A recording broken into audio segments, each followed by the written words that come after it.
Mr Deputy Speaker, I rise to make my contribution to debate on the Appropriation Bill 2013, the Newman Government's second budget for the people of Queensland.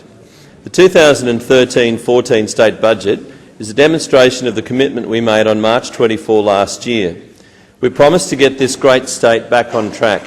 And Deputy Speaker, I'm pleased to say that we are well on our way. Our children and families deserve better services and they should expect better services. This is a long-term task, a journey we must embark on. Rebuilding the state's finances will ensure we can deliver better services and better government for all Queenslanders. After another summer of disasters, we are also focused on building resilient communities for the future. Making sensible decisions around rebuilding damaged infrastructure will ensure we are making our communities more resilient for the future. This is a budget for a strong Queensland, for growth, rebuilding and resilience. Yesterday, the editor of the Gold Coast Bulletin, Peter Gleeson, had this to say about the Newman Government's second budget. Premier Campbell Newman and his Treasurer, Tim Nicholls, have handed down a difficult and challenging budget, but it is a responsible document at a time when governments are simply never going to win a popularity contest.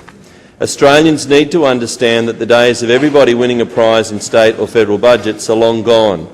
Austerity is the new black for governments, and with Europe continuing to do it tough and the United States economy far from being resurgent, this trend will continue for some time. Paying off the state's debt is Mr Newman's priority, and so it should be. Queensland's economy needs back its AAA rating, and the projection is we will be back in surplus by 2016. Mr Deputy Speaker, this is not a glamorous budget. We've made no headline-grabbing, big spending promises without thinking about how we'll fund them, unlike my colleagues in the Labor Party. This budget builds the framework for the next generation, not the next election. Mr Deputy Speaker, this is not an irresponsible budget. This is not a Labor budget. Mr Deputy Speaker, we're a pro-growth government, focused on rebuilding our damaged economy, still recovering after 2 decades of Labor waste.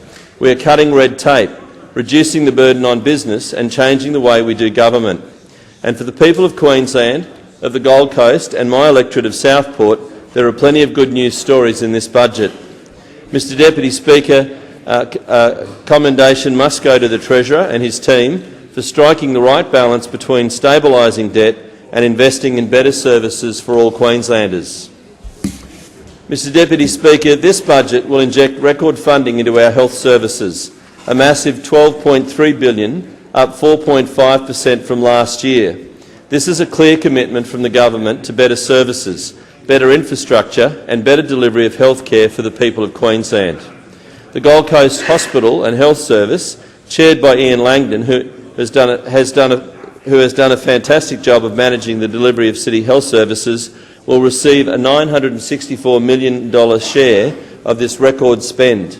This represents an increase of some 16% on last year's $827 million for the Gold Coast. Mr Deputy Speaker, that's close to $1 billion worth of investment into Gold Coast health services. This is a government with a proven track record of delivering on promises for a better Queensland health system. And I'd like to congratulate the Gold Coast Hospital staff and Health Board Chairman Ian Langdon on their 20% improvement to waiting times at Gold Coast emergency departments in the last 6 months. In September this year, the new Gold Coast University Hospital in my electorate will become operational.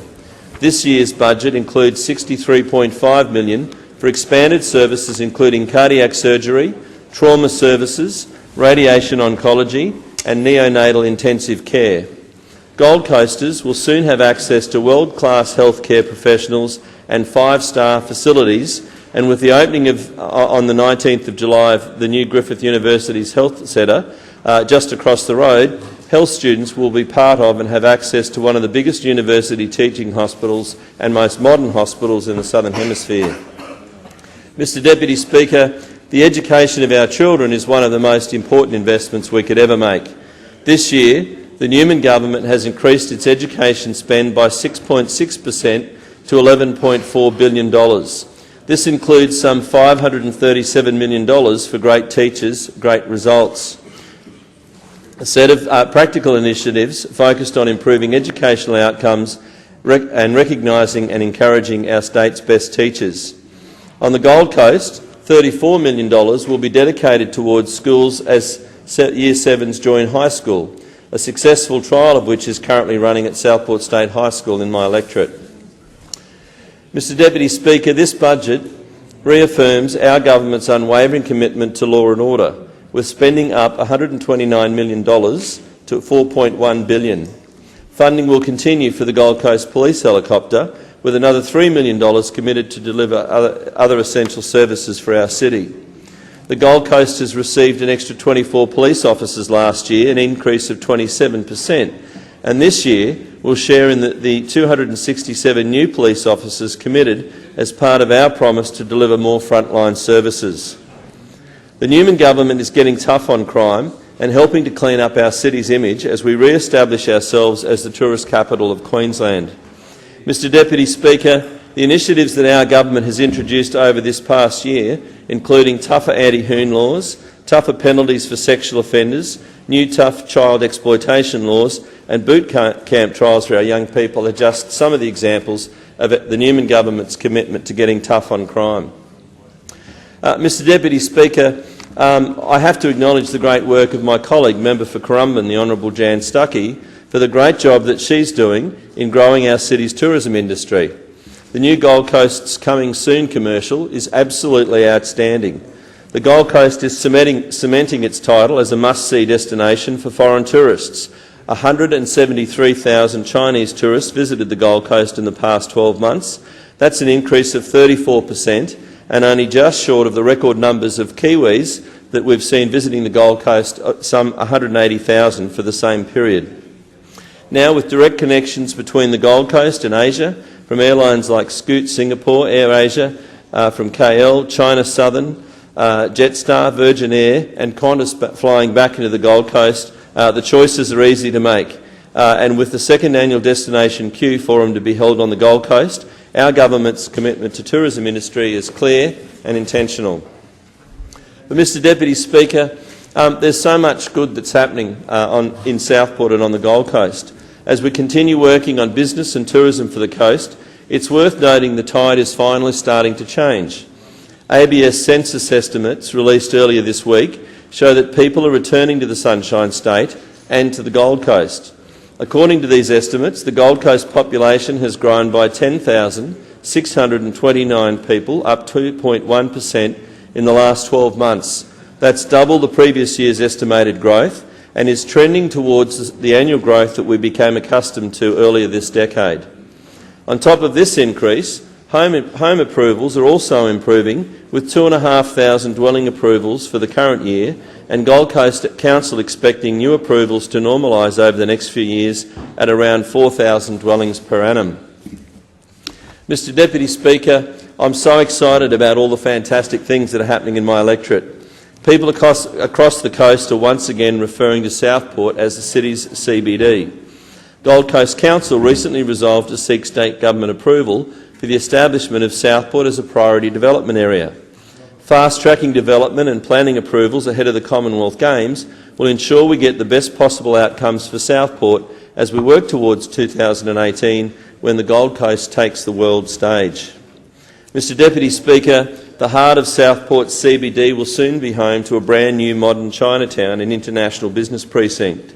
Thanks to the hard work of Councillor Dawn Critchlow, Ted Fong and the Gold Coast Chinese community, my state colleagues and council, Davenport and Young Streets will receive a multi-million-dollar makeover to create a vibrant business and cultural destination.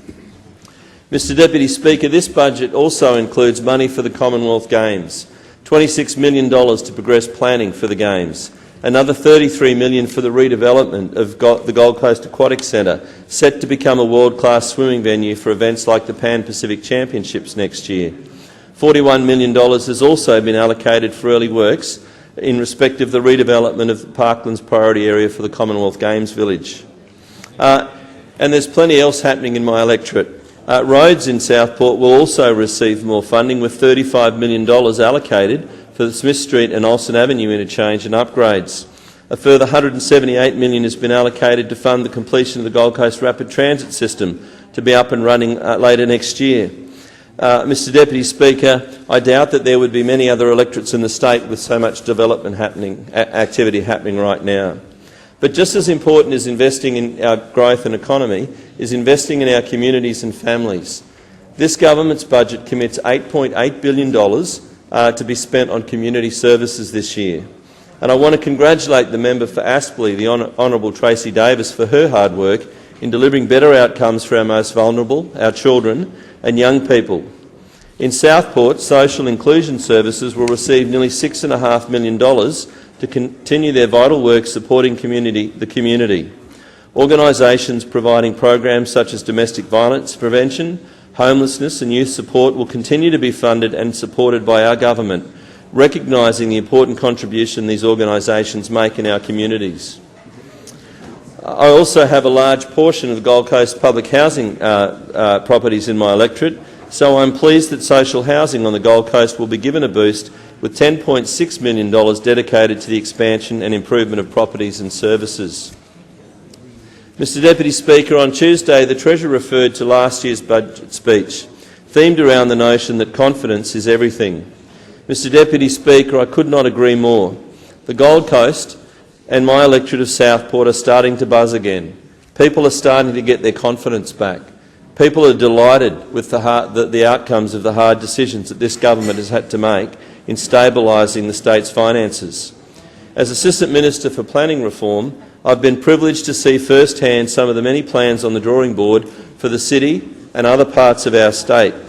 It's an exciting time to be in Queensland, and it's an exciting time for the Gold Coast and for Southport. And confidence, previously damaged by the global financial crisis and the obstructive Labor government of some 20 years here in Queensland, that confidence is starting to return. Mr Deputy Speaker, the 2013-14 budget provides a framework for growth, rebuilding and resilience. It outlines a brighter future for all Queenslanders and is getting this state back on track. We are a great state with great opportunity. As Assistant Minister for Planning Reform and as Member for Southport, I commend this budget to the House.